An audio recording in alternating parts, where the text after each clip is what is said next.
Hi, so I just wanted to quickly show you my rig here. My very simple setup. I've got a key station, M Audio 49ES, very short keyboard, really simple, inexpensive, under $100. And I'm using my Mac with GarageBand, which is, of course, Apple software. And I have the keyboard plugged in here via USB. And I also have my score here, which is my quantization of my courses to use as my score to play.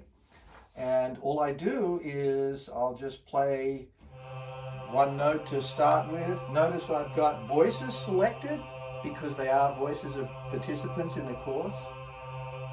As more voices are added to the course, I can add a fifth. As more voices are added, I can make it a complete triad. And then as voices increase in the class, I can add sevenths, ninths, and continue to color it. And notice that even as I add 13th notes, that GarageBand is telling me what I'm constructing here. So it just gives me a way of playing this, voicing it, hearing it as I'm playing the course in real time. Plus, I can change my sounds from R's to O's to oo or O and sounds as well, depending on how I want to color the course. So definitely a lot of artistic license here. I hope you bear with me. I'm certainly influenced a lot by Impressionist tonality, and I will admit that. However, I hope you enjoy the next part of the presentation. This is the GarageBand interface for IDS 425 Winter 21. This interface shows two channels that I've recorded, one using the classic ensemble voice and another classical female ensemble that I've used primarily for showing higher tonalities with greater engagement in the course. You'll notice that the course also has a volume contour here that I've created through the automation for each one of these channels. And this really reflects the contour map that I showed you earlier in the mural site. This is absolutely a reproduction of the contour map that came from the average participation, weekly participation from Canvas data. So I've used the volume automation feature in GarageBand to give a volume contour to each one of these voices that's been recorded. And you notice that I can actually find each of these notes.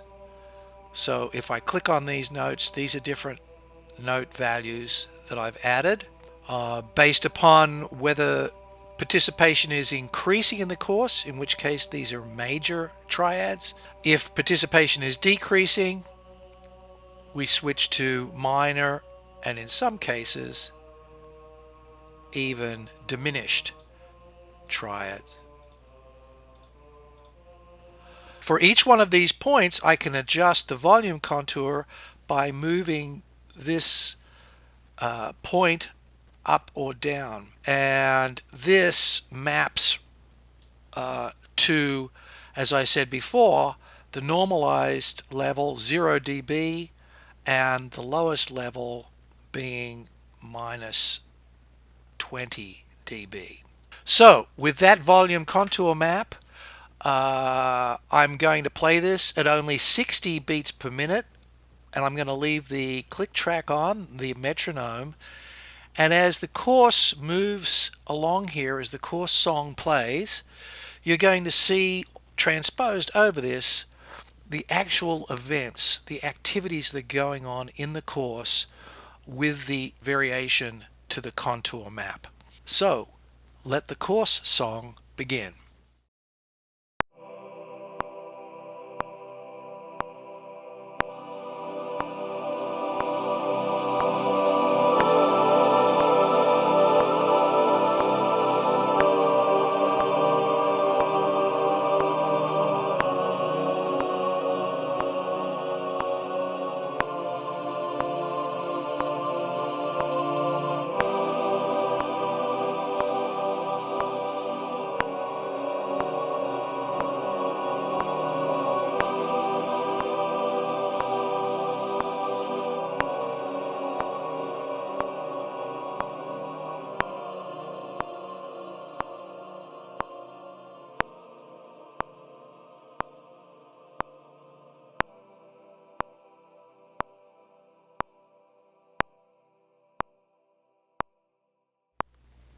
Now let's just play it one last time at the level 100 beats per minute that I've used on the site.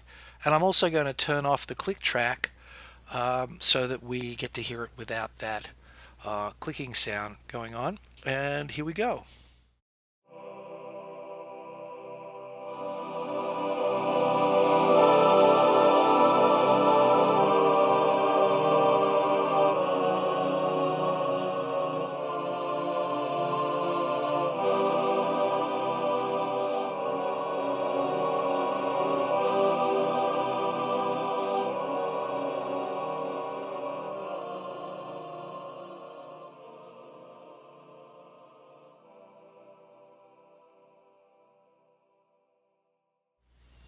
So there you have it. And there are a number of features that I would point out to faculty developers about this course and about the dynamic range and about the engagement levels of engagement that you can hear with the voices as they're participating in this course. So this is just a creative way that we can give faculty developers, learning designers, instructional technologists, and even students an overview of how a course is really built. The frequency of engagement, the number of participants, the diversity of voices, the trends in the course, the peaks and the valleys, and the counterpoint that are all musical metaphors for how we learn online.